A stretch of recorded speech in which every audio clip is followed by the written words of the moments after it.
అందరికీ నమస్కారం. కొత్త కథలోకి స్వాగతం.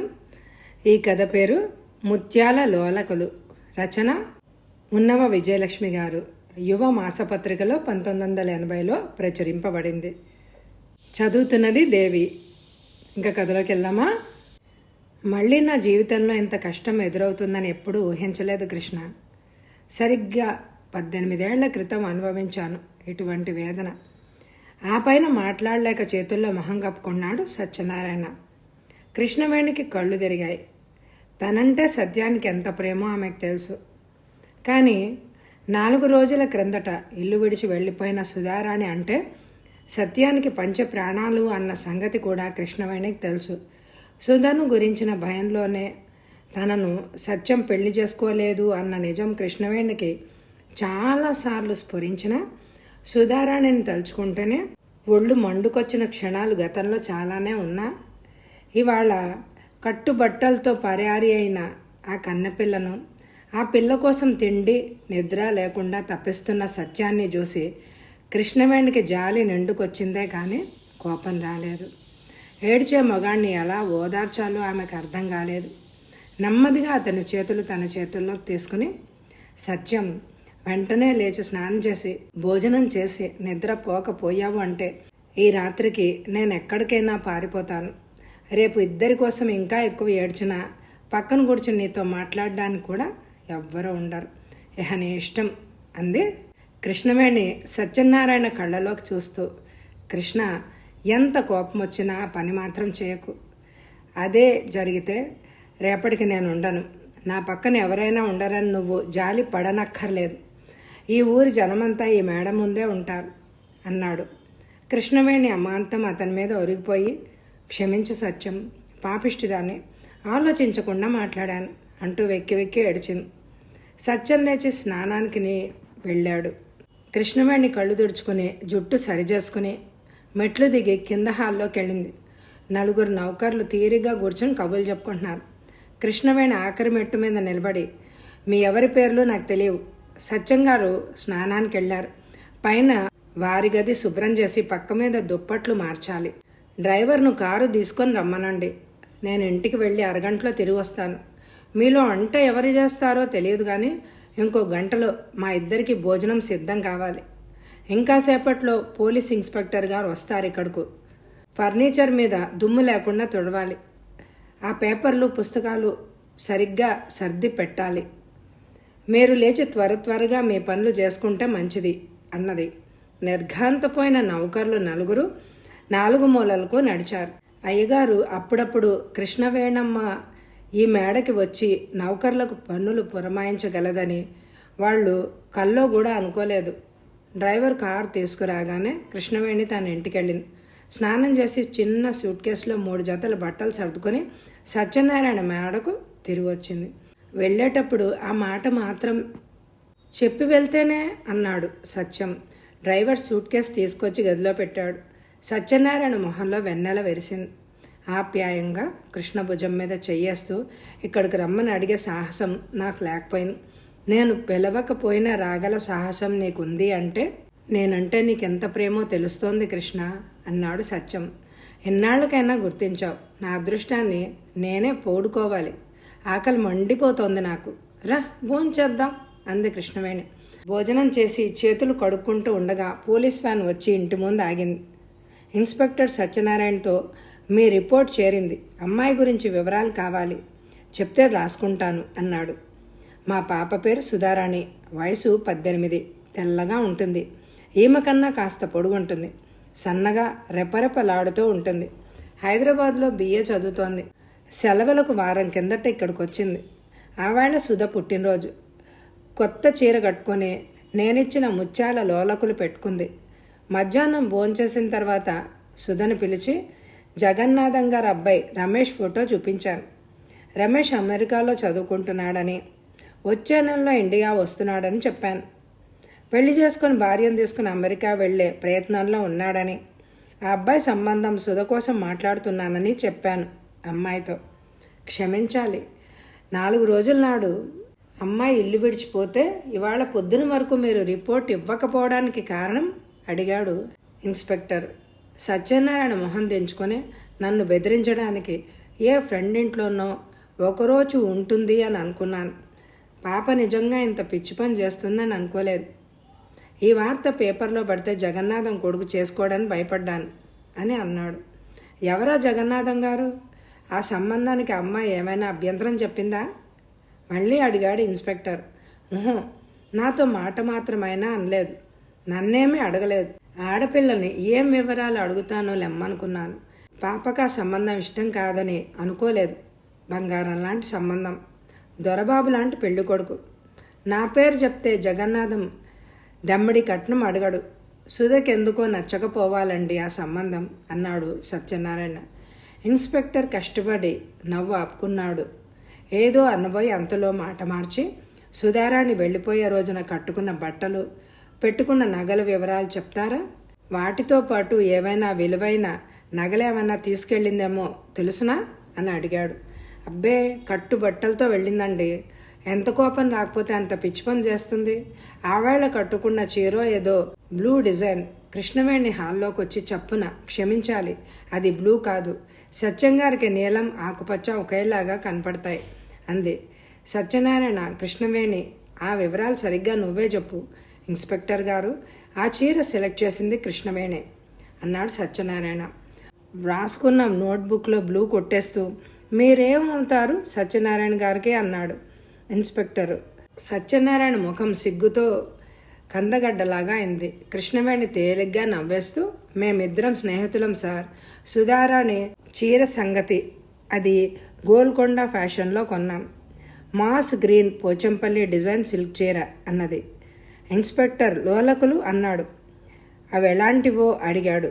వాటిని నేను చూడలేదు, సత్యం మీరే చెప్పాలి అన్నది కృష్ణవేణి. సత్యనారాయణ గతంలోకి కృంగిపోతూ, ఆ లోలకులు 20 ఏళ్ల కిందట మద్రాసులో కొన్నాను అన్నాడు. ఇన్స్పెక్టరు, కృష్ణవేణి ఉలిక్కి పడ్డారు. సుధారానికి 18 ఏళ్ళు అన్నారు అన్నాడు ఇన్స్పెక్టర్. సత్యనారాయణ కిటికీ దగ్గరగా నడిచి బయట ఆకాశంలోకి చూస్తూ, ఆ లోలకులు సుధ కోసం కొన్నవి కాకపోయినా వాటిని మొదటిసారి పెట్టుకున్నది సుధే. ఎక్కడ కేటలాగ్లో లేని డిజైన్, సొంతంగా నమూనా ఇచ్చి చేయించాను. ఆ లోలకుల్లోనే ఒక్కో ముత్యం 100 రూపాయలు. 2 పెద్ద పెద్ద కోల ముత్యాలు, చుట్టూ సన్నని బంగారపు తీగలో సగం కనబడుతూ సగం కనపడకుండా మురిపించే ముత్యాల లోలకులు. ప్రాణంగా చూసుకున్నాను ఇన్నాళ్ళు ఎనపెట్టెలో. నేడు సుధతో పాటు అవి మాయమయ్యాయి. ఆ పైన మాట్లాడలేకపోయాడు సత్యనారాయణ. ఇన్స్పెక్టర్ వెళ్ళడానికి సిద్ధపడుతూ తాను రాసుకున్న వివరాలు చదివాడు. మల్లెల సుధారాణి, వయసు 18, బిఏ స్టూడెంట్. సత్యనారాయణ, ఎం సుధారాణి అనండి చాలు. సుధ ఇంటి పేరు ముచ్చెర్ల అన్నాడు. నిర్ఘాంతపోయారు ఇన్స్పెక్టర్, కృష్ణవేణి కూడా. నేను పొరపాటు రాసుకోలేదు కదా సార్? మీ పేరు మల్లెల సత్యనారాయణ గారే కదా అన్నాడు ఇన్స్పెక్టర్. సుధా నా కజిన్ కూతురు. స్కూల్ రిజిస్టర్లో ముచ్చెర్ల సుధారాణి అనే ఉంది. పేరు మామూలుగా ఎం సుధారాణి అని రాసుకోవడం వల్ల ఎవరికీ సందేహం రాదు. సుధకు నిజం తెలుసు. నేనెప్పుడు గార్డియన్గానే సంతకం చేసేవాడిని అన్నాడు సత్యం. ఇన్స్పెక్టర్ లేచి, వెంటనే యాక్షన్ తీసుకుంటామండి. ప్రోగ్రెస్ కనపడగానే ఫోన్ చేసేస్తాను. మీరు ధైర్యంగా ఉండండి అని చెప్పి వెళ్ళిపోయాడు. కృష్ణవేణి సత్యానికి దగ్గరగా జరిగి, సత్యం మాట మాత్రమన్నా అనలేదు ఎప్పుడు అని అంది. నిష్ఠూరం ఆడుతున్నావా కృష్ణవేణి అన్నాడు సత్యం. లేదు సత్యం, నిజం కోసం తప్పిస్తున్నా. చెప్పవు, ఆ కథేమిటో నాకు అన్నది. సత్యనారాయణ మాట్లాడలేదు. మేడ మీదకి నడిచాడు. కిటికీకి ఎదురుగా ఉన్న ఈజీ చైర్లో కూర్చున్నాడు. కృష్ణవేణి అతని పక్క కూర్చి లాక్కుని కూర్చుంది. సత్యం, చెప్పమ్మా అంది మళ్ళీ. కృష్ణ, 25 ఏళ్ల క్రితం నాకింత డబ్బు లేదు. అప్పటికే మా నాన్న లేడు. మాది చిలకలూరిపేట దగ్గర చిన్న పల్లెటూరు. గుంటూరులో హై స్కూల్లో చదువు పూర్తయ్యాక మెడ్రాస్ వెళ్ళాం. కాలేజీ చదువుకునేను. శంకరం. శంకరం ఎవరు అంది కృష్ణవేణి. శంకర్ నారాయణ మా పిన్ని కొడుకు. నాకన్నా 3 నెలలు చిన్నవాడు. మమ్మల్ని చూసి కవల పిల్లలు అనుకునేవాళ్ళు. అంత పోలికలు మాకు. అప్పుడు మెడ్రాస్ యూనివర్సిటీలో లైబ్రరియన్గా ఉన్న కృష్ణస్వామి గారికి నేనంటే అభిమానం ఏర్పడింది. ప్రతి పండక్కు వాళ్ళింటికి రమ్మనేవాడు ఆయన. మొదటిసారి శంకరాన్ని వెంట తీసుకుని వెళ్ళాను. తర్వాత ఇద్దరిని రమ్మనేవారు కృష్ణస్వామి గారు. కృష్ణస్వామి గారికి భార్య లేదు, ఒకే ఒక కూతురు శకుంతల. చాలా అందమైంది. అంత అందమైన కళ్ళు మళ్ళీ ఎక్కడా కనపడలేదు నాకు. నాతో చనువుగా మాట్లాడేది. మేము నలుగురం కబుర్లు చెప్పుకుంటూ భోంచేస్తుంటే కృష్ణస్వామి గారికి మహా సరదాగా ఉండేది. శకుంతల సావాసం నాకు చాలా కావాలి అని అనిపించేది. వాళ్ళింటికి వెళ్తున్న ప్రతిసారి శంకరం నేను వస్తాను అనేవాడు. చిరాకేసినా ఏమీ చేయలేకపోయేవాడిని. ఊరెళ్లే ముందు శంకరంతో చెప్పకుండా శకుంతలను చూడ్డానికి వెళ్ళాను. ఇద్దరం కలిసి బీచ్కి వెళ్ళాం. ట్రాములో ఎవరో గుర్రపు పందాల గురించి మాట్లాడుకుంటున్నారు. సత్యం, నువ్వు ఎప్పుడైనా రేసులకు వెళ్ళావా అని అడిగింది శకుంతల. ఇంకా లేదు, రేపు ఆదివారం వెళ్తాను. రేసుల్లో బోళ్ళెడంత డబ్బు గెలుచుగావే అనుకో. నాకేం కొంటావు అని అడిగాను మహా సీరియస్గా మొహం పెట్టి. ముత్యాల లోలకులు కొనిపెట్టు అంది శకుంతల. చా, రవ్వల కమ్మలన్నా అడగకుండా ముత్యాల లోలకులేమిటి? నా మొహం మెరుస్తాయా చస్తాయా అన్నాను. శకుంతల పక్కపక్క నవ్వుతూ, ఉరుములు మెరుపులు అంటే భయం నాకు. మెరుపుల మోజున్న వాడిని రేపు నీ భార్యకు మైకాతో నగలు చేయించుకుందో గాని నాకు ముత్యాల లోలకులు చాలే అంది. నాకు నవ్వొచ్చింది. అవును గాని శకుంతల, గాజులో గొలుసు అయితే వాటి అందం నీకు కనపడుతుంది. చెవుల లోలకులు ఇతరులు చూస్తారే తప్ప నీకు కనపడదుగా అన్నాను. బాగుంది సత్యం, నీ మాట వింటుంటే పడుకునేటప్పుడు పట్టుచీర, పేరంటానికి పాత చీర కట్టుకోవాలి. భలేవాడివే అంది. బీచ్కి వెళ్ళాం. ఏవో కొనుక్కు తిన్నాం. శకుంతల ఇసుకలో బొమ్మలు గీస్తూ, సత్యం, నేను ఈ మహానగరంలో పుట్టాను, పెరిగాను. ఇంకో ఊరు ఎరగను. నువ్వు ఊహించిన ఫోటోల్లో మీ ఊరు, మీ పొలాలు, మీ ఇల్లు చాలా నచ్చాయి నాకు. నాకు మీ ఊళ్ళో వండిపోవాలనుంది అంది శకుంతల. పులకరించిపోయాను. మరుక్షణం అదెంత పగటికలో తెలిసొచ్చింది. శకుంతలకు మా ఊళ్ళో పచ్చని పొలాల గురించి తప్ప కక్షల కారణంగా తగలబడే ధాన్య కుప్పల గురించి తెలియదు. ఫోటోల్లో ఆవుల మంద అందం చూసిందే తప్ప అక్కడ పేడవాసన తెలియదు. ముగ్గులతో గడపలకు పసుపు కుంకాలతో మా ఇల్లు అందంగా కనిపించిందే కానీ మా హాలు మధ్యలో వడ్ల బస్తాలు పేర్చి ఉంటాయని, పట్టపగలే ఎలకలు షికార్లు తిరుగుతూ ఉంటాయని శకుంతలకి తెలియదు. శకుంతలతో జీవితం పంచుకోవాలంటే పట్టణానికి దగ్గరగా పల్లెటూళ్ళ అందాన్ని మాత్రం కొని తెచ్చుకున్న ఒక తోట, ఆ తోటలో ఒక చిన్న ఇల్లు, అన్ని ఆధునిక సౌకర్యాలతోటి అమర్చుకోవాలని అనుకున్నాను. అమ్మను ఒప్పించి ఆస్తి అమ్మి పట్టణంలో బిజినెస్, తోటలో కాపురం పెట్టాలంటే కనీసం 2 ఏళ్ళు పడుతుంది అని అనుకున్నాను. శకుంతలకు వివరంగా చెప్పి కనీసం ఏడాది గడవనివ్వమని అడిగాను. శకుంతల బదులు చెప్పలేదు. ఆ తర్వాతి నెలలో శకుంతల పుట్టినరోజు గుర్తొచ్చింది. నగల షాపుకు వెళ్ళి ముత్యాల లోలకులు ఆర్డర్ ఇచ్చాను. అంతకుముందు పుట్టినరోజు కూడా ముగ్గురం హోటల్లో భోంచేసి సినిమాకి వెళ్ళాం. ఆ మాట చెప్పాను శంకరంతో. వాడేమీ అభ్యంతరం పెట్టలేదు. జేబులోంచి ఏదో చిన్న ప్యాకెట్ తీసి నాకు ఇచ్చాడు. చూడన్నయ్యా, నీకు నచ్చుతుందేమో చెప్పు అన్నాడు. ఆశ్చర్యంగా తెరిచి చూశాను. ఉంగరం. నువ్వు కొన్నావా? శకుంతలకు నువ్వు అని అడిగాను. వాడు తప్పు చేసిన వాడిలాగా, అవునన్నయ్య, అది శకుంతలకు రేపు ఇవ్వబోయే ప్రధానపు ఉంగరం అన్నాడు. అడుగు దూరంలో పిడుగుపడ్డట్టు అయింది నాకు. కిందటి ఆదివారం శకుంతలను కలుసుకున్నాను. ధైర్యం కూడదీసుకుని ప్రపోజ్ చేశాను. శకుంతల వెంటనే ఒప్పుకుంది. ఎంతో ఆశ్చర్యపోయాను. మళ్ళీ మనసు మార్చుకుంటుందేమోనని ఇవాళ ఈ ఉంగరం ఇద్దామనుకున్నాను. శకుంతలకు ముత్యాలంటే ఇష్టమట. అందుకే 2 ముత్యాల మధ్యన కెంపులేసిన ఉంగరం కొన్నాను. బాగుందా అన్నాడు. శంకరం ఎంత సమర్థుడో, నేనెంత పిచ్చివాడినో మొట్టమొదటిసారిగా తెలిసింది నాకు.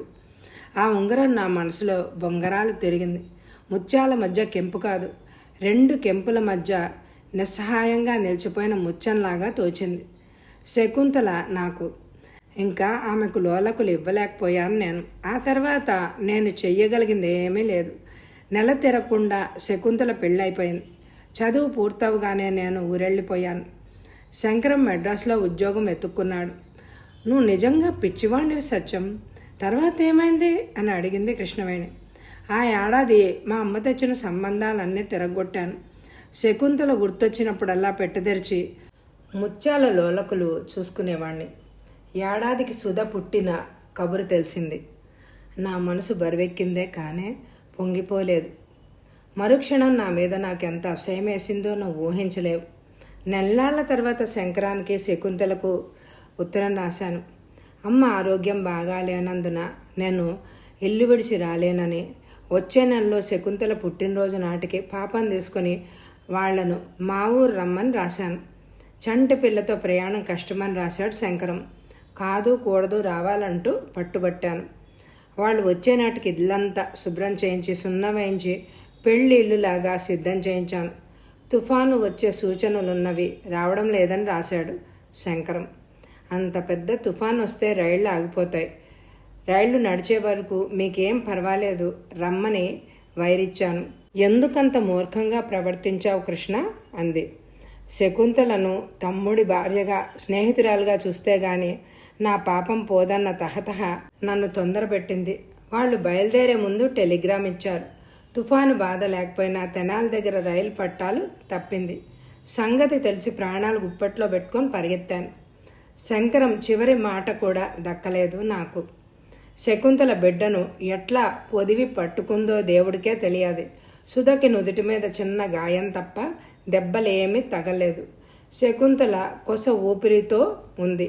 క్షమించు సత్యం, సుధ జాగ్రత్త అంటూ అప్పగింతలు పెట్టింది. నాకన్నా భేదవాణ్ణి ఎరుగుదువా నువ్వు అన్నాడు సత్యనారాయణ. కృష్ణవేణి కళ్ళు తుడుచుకుంది. తర్వాత అంది. అమ్మ పెంచింది సుధను. అమ్మ పోయాక సుధ పెంపకం కోసం వేరే మనిషిని పెట్టాను. ఊళ్ళో ఆస్తి అమ్మేసి సుధను తీసుకుని ఈ ఊరొచ్చాను 16 ఏళ్ల కిందట. నా వ్యాపారం లాభించింది. డబ్బుకు కొదవ లేకుండా బ్రతికాను. ఎడారి లాంటి నా జీవితంలో ఒయాసిస్లు ఏమైనా ఉంటే అవి నీతో గడిపిన క్షణాలే కృష్ణ. సుధ భవిష్యత్తు గురించి భయపడే నిన్ను నాదానిగా చేసుకోలేకపోయాను. ఇవాళ తల్లిలాగే కూతురు కూడా నా మొహాన చీకటి పూసి మాయమైపోయింది. ఏం చేస్తోందో, 2 రోజులుగా భోజనం చేసిందో లేదో, ఎక్కడుందో అంటూ వాపోయాడు సత్యనారాయణ.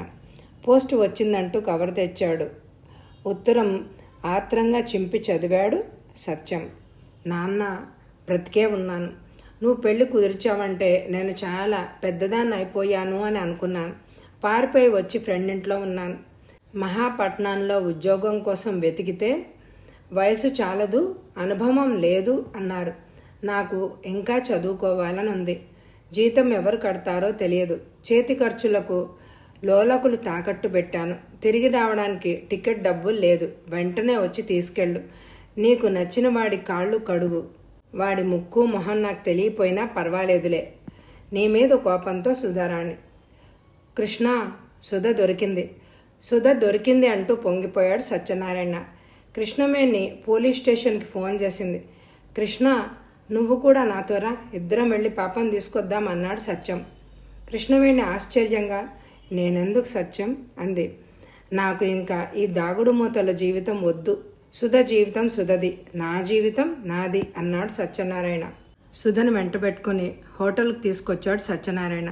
ఈమె కృష్ణవేణి, నాకు చాలా ఆప్తురాలు అంటూ కృష్ణవేణిని పరిచయం చేశాడు సుధకు. సుధ కళ్ళు ఆశ్చర్యంతో ఆలు చిప్పలంత అయ్యాయి. సుధా, నేను చెప్పేది జాగ్రత్తగా విను. కొద్ది రోజుల్లో నేను కృష్ణవేణి మ్యారేజ్ చేసుకోబోతున్నాం. జగన్నాథం కొడుకు నచ్చాడుటగా. నీ పెళ్లి కుదిర్చేస్తాను. నీకు నచ్చితే పెళ్లి చేసి పంపిస్తాను. చదవాలన్నా చదువు, అమెరికాలో చదువుకో. లేదంటావా మళ్ళీ నీ పెళ్లి మాట ఎత్తను. నీకు ఇష్టమైన కాలేజీలో చేరి నీకు ఇష్టమైన నాళ్ళు చదువుకో. ఇంకెప్పుడు ఇలాంటి పిచ్చి పనులు మాత్రం చేయకు, తెలిసిందా అన్నాడు సత్యనారాయణ సుధతో. సరే, కృష్ణవేణికి దగ్గరగా జరిగి, ఇంత మంచి ఆలోచన మా నాన్నకు మీరే చెప్పారు కదూ, అవునా అంది కృష్ణవేణి ఆప్యాయంగా. సుధ చేతులు తన చేతుల్లోకి తీసుకుంది. రైలు కృష్ణ వంతెన మీదుగా చేరగానే కృష్ణవేణి చిల్లర తీసి సుధ చేతిలో పెట్టి, నదిలో వేసి దండం పెట్టుకో, ఇంత గండం గడిచింది అన్నది. 2 ఆడవాళ్లు చిల్లర డబ్బులు నీళ్లలో పారేస్తూ ఉంటే ఏదో స్ఫురించినట్టు గబగబా సత్యనారాయణ జేబులోంచి తాకట్టు విడిపించి తెచ్చిన ముత్యాల లోలకులు తీసి నదిలోకి విసిరాడు. అదేమిటి అన్నారు తెల్లబోయి ఆ తరుణులు ఇద్దరు. అది కలిసిరాని సొమ్ము, అందుకే కృష్ణార్పణం అన్నాడు సత్యనారాయణ తేలిగ్గా నిట్టూరుస్తూ. కథ సమాప్తం. ఈ కథ మీ అందరికీ నచ్చిందా అండి? అయితే తప్పకుండా లైక్ చేయండి. Thank you very much my dear friends.